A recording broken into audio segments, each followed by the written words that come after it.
লন্ডনে অভিষেক ও বিজয় দিবস উদযাপন করেছে কানেক্ট বাংলাদেশ ইউকে। বাংলাদেশের উন্নয়ন ও প্রবাসীদের অধিকার আদায়ে গুরুত্বপূর্ণ ভূমিকা পালন করে যাচ্ছে এই সংগঠনটি।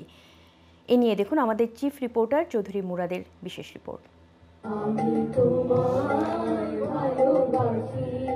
অত্যন্ত উচ্ছ্বাস আর আনন্দঘন পরিবেশের মধ্য দিয়ে কানেক্ট বাংলাদেশ ইউকের অভিষেক ও বিজয় দিবস উদযাপিত হয়েছে। আজকে কানেক্ট বাংলাদেশের বিজয় দিবস এবং নবনির্বাচিত এক্সিকিউটিভ কমিটি ইনঅগ্রেশন। কানেক্ট বাংলাদেশ প্রবাসী বাংলাদেশের গ্লোবাল মুখপাত্র। কানেক্ট বাংলাদেশ ইন্টারন্যাশনাল মিশন এবং ভিশন হলো প্রবাসীদের অধিকার ও বাংলাদেশের উন্নয়ন। কানেক্ট বাংলাদেশকে নিয়ে বাংলাদেশের যারা বিদেশে অবস্থান করছে তাদের দাবি দাওয়া নিয়ে কাজ করে যাচ্ছে।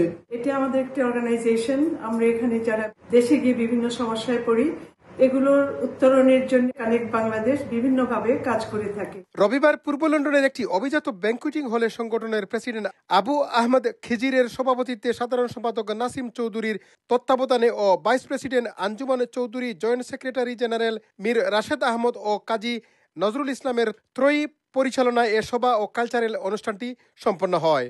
এতে প্রধান অতিথি হিসেবে উপস্থিত ছিলেন British work and pension minister sir Stephen stems MP. বিশেষ অতিথি ছিলেন ক্যাম্পডেন বারা মেয়র কাউন্সিলর সামান্তা খাতুন সহ ব্রিটিশ বাঙালি কমিউনিটির বিভিন্ন পেশাজীবী ও সামাজিক সংগঠনের সম্ভ্রান্ত ব্যক্তিবর্গ।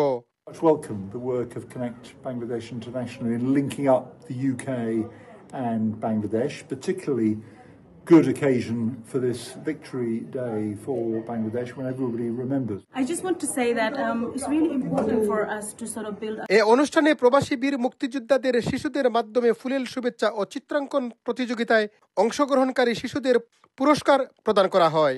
দেয়া হয় প্রধান অতিথি British minister sir Stephen Timms এমপিকে সম্মাননা ক্রেস্ট। সবার শুরুতে পবিত্র কোরআন থেকে তেলাওয়াত করেন মাসুদ তরফদার। পরিশেষে ছিল মনোজ্ঞ সাংস্কৃতিক অনুষ্ঠান ও সুস্বাদু খাবার পরিবেশনা। Chowdhury Murad, INTV news, London.